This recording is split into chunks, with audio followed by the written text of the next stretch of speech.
Mặt anh được chưa, ok chưa? Ok. Rồi quay đi. Nè, là cái nền tảng này chứ bây giờ đừng có rồi quay đi. Hôm nay uống cà phê ở đi Tàu Võ, Nam sẽ dùng thẻ Visa Wifi Deobank để thanh toán cho cái hóa đơn này, là hóa đơn này bao nhiêu tiền ta? 206 ngàn. Bây giờ thanh toán nhé. Em đi cho anh đọc thứ đâu. Xong rồi đây. Xong Xong rồi hả em? In hóa đơn đi, in hóa đơn. rồi đang in hóa đơn ra.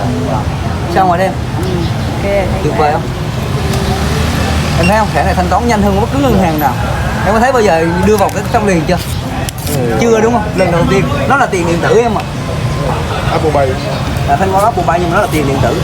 Anh không nói bằng tiền Việt, anh nói bằng đô đó. Rồi ok.